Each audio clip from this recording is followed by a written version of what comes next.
अहमद शहजाद साहब हमारे साथ मौजूद हैं, टेस्ट क्रिकेटर। बहुत शुक्रिया अहमद भाई। अहमद भाई, एक बड़ा प्रेशर मैच था, दोनों टीमें तगड़ी हैं। मैच से पहले तो समझ ही नहीं आ रहा था कि फेवरेट कौन है। आपकी नज़र में वो कोई लम्हा था, कौन सी परफॉर्मेंस थी जिसने मैच का रुख बदला? जी बिल्कुल, एक बड़ा मैच, प्रेशर वाला मैच, और इसमें प्रेशर तो बिल्कुल होता ही है, लेकिन दोनों टीमों ने फाइट की इस मैच के अंदर, ज़बरदस्त फाइट देखने को मिली। बहुत मुबारक हो लाहौर कलंदर को, शाहीन अफरीदी को, कि 4 साल के अंदर उन्होंने जो है ये अपना तीसरा टाइटल जीता है, और बिल्कुल वो मुबारकबाद के मुस्तहिक हैं वो लोग जो ये मानने से कासिर थे कि शाहीन शाह अफरीदी जो है वो एक अच्छे कप्तान नहीं है, या डेविड वीज़े पिछले 2 इवेंट में सारी कप्तानी करता रहा है, तो अब तो डेविड वीज़े भी जो थे वो नहीं थे। So I think Shaheen Afridi ने प्रूव किया that he is the one, not solely but behind everything, अंदर he was leading from the front।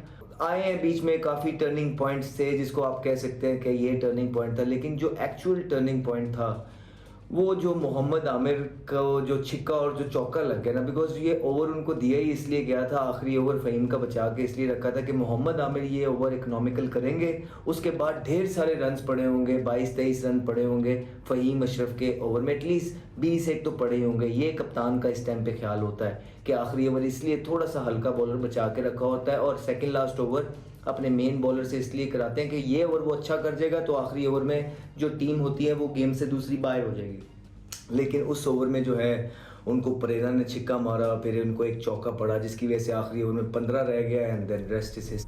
अच्छा, साथ साथ आप अहमद बातें कर रहे थे और हम दोबारा से उन विजुअल्स में घुस गए जब उन्होंने ट्रॉफी उठाई है। अच्छा, बहुत ही चीज़ें हैं अब इस एडिशन में, और फिर फाइनल में भी ये तासुर बना है कि सिर्फ इंटरनेशनल खिलाड़ी ही नहीं बल्कि हमारे अपने नौजवान जो हैं उनको भी तेज़ खेलना, पावर हिटिंग वगैरह, ये सब कुछ they are pretty good at that. Pakistan super league bowlers की नर्सरी ही नहीं, नया बैटिंग टैलेंट जो है वो भी दे रही है। तो आपको भी ऐसा ही लग रहा है, you have the same feeling कि हमारा future, cricketing future is secure?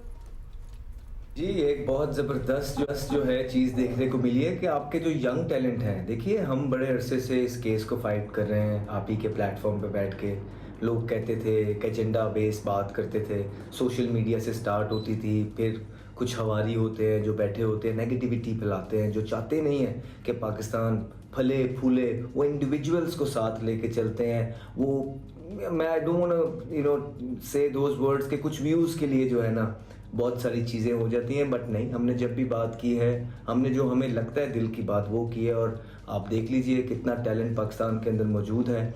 आप देखें साहिबजादा फरहान, जिसको लोग कहते थे इंटरनेशनल मटेरियल नहीं है, रिकॉर्ड ब्रेक कर रहा है। वो वॉटसन और क्रिस गेल के साथ खड़े हुए हैं, इतना मारा है उन्होंने पिछले 1.5-2 महीने के अंदर। उसके बाद मोहम्मद हारिस देखे, एग्रेशन है, अग्रेसिव क्रिकेट खेलते हैं, मॉडर्न डे क्रिकेट को की जो रिक्वायरमेंट्स है उनको मीट करते हैं। फिर साइम अयूब हैं, दो कि उनका ये टूर्नामेंट हल्का गया लेकिन इंटरनेशनल के अंदर उनकी परफॉर्मेंसेस बिल्कुल मौजूद हैं।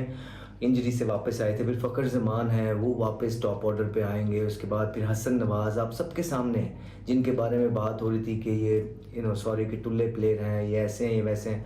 हमने वहाँ भी कहा था कि ठीक है यार, उन्होंने 4-0 किए न्यूजीलैंड में, लेकिन सेंचुरी इतना अर्ली कर देना अपने करियर में, इट्स अ रेयर ट्रेड। इनमें सलाहियत मौजूद है। तो आपके सामने ये टूर्नामेंट वो खेले हैं। फिर अली रज़ा हैं, सुफियान मुकीम है, फैसल अकरम है, ये सारे आपके डोमेस्टिक के प्लेयर हैं जो शाइन किए हैं, ठीक है, जिन्होंने आउट क्लास किया है सीनियर प्लेयर्स को। सो आई थिंक ये बहुत खुशाइंद है। और इस टूर्नामेंट की जो बेस्ट चीज़ थी वो यही थी कि हमारे जो यंगस्टर्स हैं उन्होंने सीनियर्स को आउटशाइन। अच्छा, कुछ नाम तो आपने अभी ले भी दिए। बतौर कप्तान शाहीन अफरीदी लाहौर कलंदर को एक कामयाब टीम बना चुके हैं, टाइटल जीत चुके हैं 3। वो भी आपकी नज़र में वो ऐसे कप्तान हैं जिन्हें बतौर कप्तान इंटरनेशनल लेवल पर दोबारा मौका मिलना चाहिए?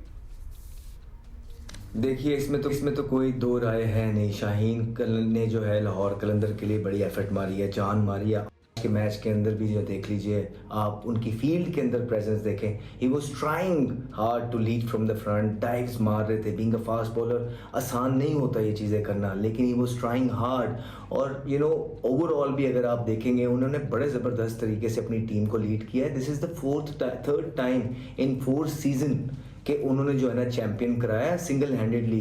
उनके कप्तान बनने से पहले की आप हिस्ट्री देखिए लाहौर कलंदर की, और उनके कैप्टन बनने के बाद में उन्होंने पूरी डेस्टिनी ही उनकी चेंज करके रख दिया, पूरे का पूरा चेहरा ही जो है चेंज करके रख दिया। और ऑब्वियसली लीडर का बहुत बड़ा अहम हाथ होता है किसी भी चीज़ में, यहाँ तक रही कि उनको कप्तान, देखिए उनको कप्तान बनाया था, राइट। वो 2 टाइटल जीते थे, उसके बाद उनको कप्तान बनाया गया। लेकिन फिर वही सारी चीज़ें हमने बार बार डिस्कस की हैं कि आपने 2 सीरीज़ों के बाद ही जो है ना उसको कप्तानी से हटा दिया, तो उसका कॉन्फिडेंस ही सारा शैटर्ड हो गया। उसकी बॉलिंग में इफेक्ट पड़ा, उसकी पर्सनैलिटी में इफेक्ट पड़ा, क्लैशेस शुरू हो गए, टीम के अंदर सारी स्टार्ट हो गई, पाकिस्तान को नुकसान हुआ। तो वो जो कप्तानी की लालच थी, उसने सारा रिदम तोड़ा और 2 ही सीरीज़ के बाद शाहीन अफरीदी को कप्तानी से हटा दिया गया और बाबर आजम दोबारा से कप्तान बने। अब देखें वो टीम से ड्रॉप है, पाकिस्तान टीम से उन्होंने, और वो ड्रॉप कैप्टनसी की वजह से नहीं हुए, ड्रॉप वो अपनी बॉलिंग की वजह से हुए। इस सीरीज़ के अंदर, टूर्नामेंट के अंदर पैचेस में बहुत ज़बरदस्त बॉलिंग की है। आज के मैच में भी आप देखें 4 ओवरों में 24 स्कोर उनको हुआ है, ही लेड फ्रॉम द फ्रंट। तो वो चीज़ें अभी आ रही हैं बॉलिंग की, जिसकी वजह से वो बाहर हुए हैं। हाँ, लेकिन अगर आप दूसरी तरफ देखेंगे तो बगैर परफॉर्मेंस के शादाब खान को पूरी प्लानिंग हो चुकी है मेरे ख्याल से कप्तान बनाने की, इसी वजह से वो वाइस कप्तान है, माइक हेसन आ गए। तो आपने बगैर परफॉर्मेंसेस के उसको टीम में कप्तान बनाने के लिए अगर शादाब खान को आप कोशिश कर रहे हैं, तो फिर बेहतर यही है कि अगर उनकी तो परफॉर्मेंस भी है फिर शाहिनशाह अफरीदी की, उन्होंने तो मैचेस भी जितवाए हैं और उन्होंने तो टूर्नामेंट ही जितवा दिया, तो फिर आई थिंक वो डिजर्व करते हैं कप्तान बनना। अगर पाकिस्तान क्रिकेट बोर्ड या कोच वगैरह या सिलेक्टर्स शादाब खान की तरफ देख रहे हैं, जिन्होंने ना तो जितवाया है और ना ही कोई परफॉर्मेंसेस है, ना इंटरनेशनल में ना डोमेस्टिक में, राइट, तो उनसे तो फिर बेहतर ऑप्शन जो है शाहीन अफरीदी बनते हैं। हाँ जी, बॉलिंग के कंसर्न अपनी जगह जरूर मौजूद हो सकते हैं, लेकिन अगर आप शादाब की तरफ देख रहे हैं तो फिर शाहीन बेटर ऑप्शन है, और अगर आगा के साथ ही चलना है तो वो तो सबसे अच्छी। बहुत शुक्रिया अहमद शहजाद